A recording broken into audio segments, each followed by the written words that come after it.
अर्जुन कौन है गोविंद? अर्जुन अर्जुन हस्तिनापुर का राजकुमार है। अर्जुन के पिता महाराज पांडु ने राज्य का त्याग किया था और उनके ज्येष्ठ भ्राता महाराज धृतराष्ट्र को कार्यकारी राजा बनाया गया था।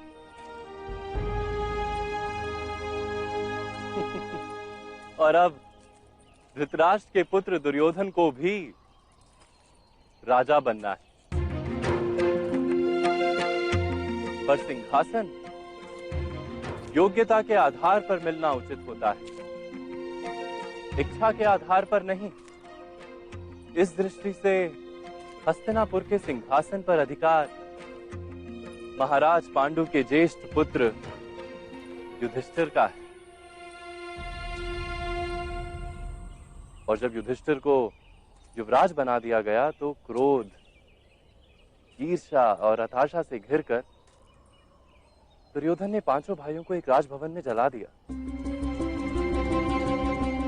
ऐसा सुनने में आया है। तब से उन 5 भाइयों का कोई समाचार नहीं। क्या पता कहीं अपने ही भाइयों से बैर हो जाने के कारण उन्होंने छिपे रहने का निर्णय कर लिया हो। कौन जान सकता है।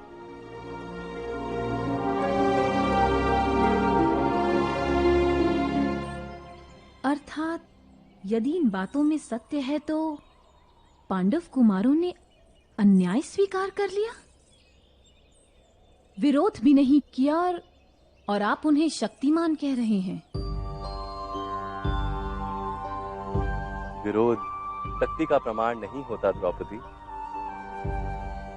शक्तिमान वही होता है जो सहता है, जो सहन कर सकता है। किंतु न्याय का क्या गोविंद? अन्याय सहन करने को शक्ति किस प्रकार मान सकते हैं?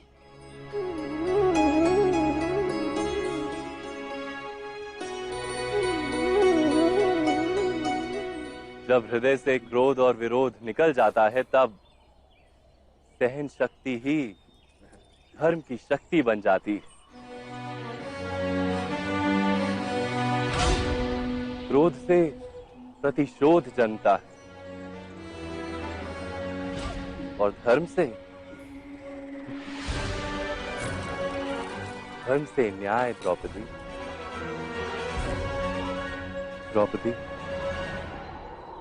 तुम्हारे जीवन में भी यदि ऐसा समय आए जब तुम पर किसी भी प्रकार का अन्याय हो रहा, तो न्याय करने से पूर्व अपने क्रोध पर अंकुश अवश्य रख लेना।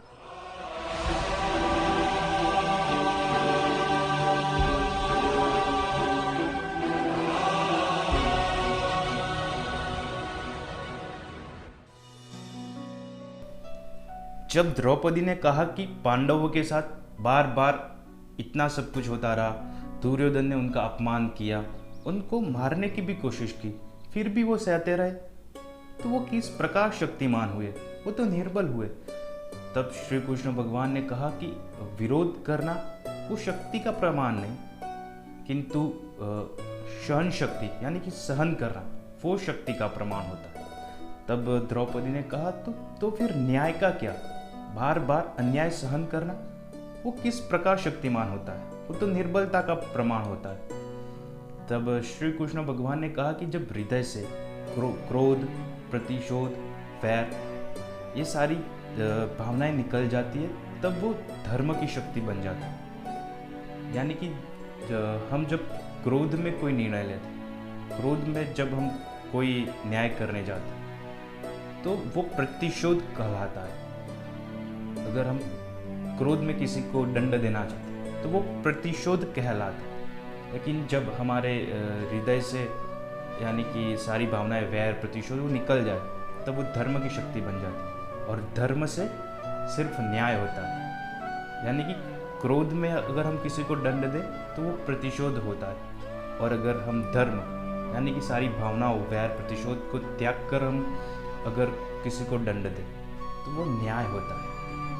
और द्रौपदी को यह भी कहा कि तुम्हारे जीवन में भी जब भी ऐसा कोई समय आए कि तुम्हारे साथ अन्याय हो रहा है, तब न्याय करने से पहले तुम धर्म का विचार अवश्य करना, अपने क्रोध पर अंकुश अवश्य रखना, क्योंकि क्रोध में कुछ मत करना वरना वो प्रतिशोध हो जाएगा।